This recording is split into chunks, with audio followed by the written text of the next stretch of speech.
আসসালামু আলাইকুম। এই ভিডিওটা একটু লং হতে পারে, কারণ এই ভিডিওটা হচ্ছে লং ভিডিও। সো এই ভিডিওটা সম্পূর্ণ সিঙ্গাপুরের কিছু দৃশ্য নিয়ে বা কিছু সৌন্দর্য নিয়ে এই ভিডিওটা। সো আশা করি আপনারা ধৈর্য সহকারে দেখবেন, কারণ সিঙ্গাপুরের একটা সৌন্দর্য এই ভিডিওটার মধ্যে আমি তুলে ধরার চেষ্টা করছি। দেখেন, অনেক অনেক উঁচু বিল্ডিং, ঠিক আছে।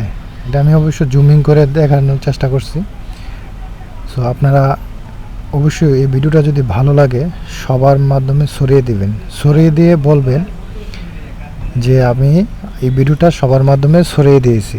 আর যারা আমার লং ভিডিওগুলো ছড়িয়ে দেবে সবার কাছে বা বড় বড় ইয়েতে ছড়িয়ে দেবে, আমি প্রত্যেকের ফুলের ভালোবাসা দেওয়ার চেষ্টা করব। কিন্তু সবার মাধ্যমে ছড়িয়ে দিয়ে বলতে হবে যে আমি এই ভিডিওটা সবার মধ্যে ছড়িয়ে দিয়েছি, ঠিক আছে। সো আমি এভাবেই নতুন ইউজারদেরকে নিয়ে কাজ করতে চাই, এবং কি আমি কিছু কিছু ভিডিও দেব বা লং ভিডিও, এগুলো যদি আপনারা সবার মাধ্যমে ছড়িয়ে দেন, ঠিক আছে, আমাকে জানাবেন যে আমি সবার মাধ্যমে ছড়িয়ে দিয়েছি, তাহলে আপনার পরিবারে যে আমি ফুলের ভালোবাসা দিয়ে আসব। তো অবশ্যই আপনারা জানেন, যারা আমার লাইভে আসেন, আমি চেষ্টা করি সবার লাইভে যারা যুক্ত আছেন তাদেরকে ফুলের ভালোবাসা দেওয়ার। তো আরেকটা অফার বলতে কি, যারা আমার লং ভিডিওগুলো ছড়িয়ে দেবে আমি তাদেরকেও ফুলের ভালোবাসা দিয়ে আসব, কিন্তু ছড়িয়ে দিয়ে আমাকে বলতে হবে যে ভাইয়া আমি ছড়িয়ে দিয়েছি আপনার এই ভিডিওটা। সো এইভাবে আমরা মিলেমিশে সবাই আগাবো, ঠিক আছে। একা একা ফেসবুকে কাজ করলে কিন্তু আমরা আগাতে পারবো না। তো চেষ্টা করবেন যে আমি যে লং ভিডিওটা দেই এটা ছড়িয়ে দেওয়ার জন্য। তার জন্য আমি এই ভিডিওটাতে বারবার বলে দিছি, কারণ আপনারা যদি আমার পাশে থাকেন আমি কিন্তু ইনশাল্লাহ আপনাদের পাশে থাকবো।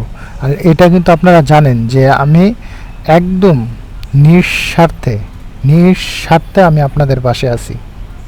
হয়তো বা এরকম করে কেউ আপনাদের পাশে থাকবে না, ঠিক আছে। আপনারা ট্রাই করে দেখতে পারেন যে আমার কথাগুলো মিথ্যা কিনা বা সত্য, যাচাই করে দেখতে পারেন। কারণ কি, আমিও সেম, ঠিক আছে। আমিও আমার পরিবার নিয়ে আমি যখন অন্য পরিবারে যাই, ঠিক আছে, যখন ছোট ছিলাম একবারে, যখন ছোট পরিবারটা ছিল, তখন আমি অন্য পরিবারে গেলে আমি হয়তো একটা দাম পাইতাম না বা কোনো কিছুই না, ঠিক আছে। আপনার আমার কমেন্টও কেউ দেখতো না, ঠিক আছে, আবার কলেও নিত না, এবং কি যে আমাকে যে একটা ভালো পরামর্শ দেবে ওইটাও করতো না।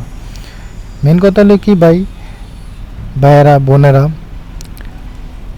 নতুন অবস্থা আপনাকে কেউই দাম দেবে না। যখন আপনার পরিবারটা বিশাল বড় হয়ে যাবে, দেখবেন আপনাকে সবাই দাম দেবে, ঠিক আছে, সবাই দাম দেবে, সবাই আপনাকে মাথায় করে রাখবে। তো চেষ্টা করবেন সব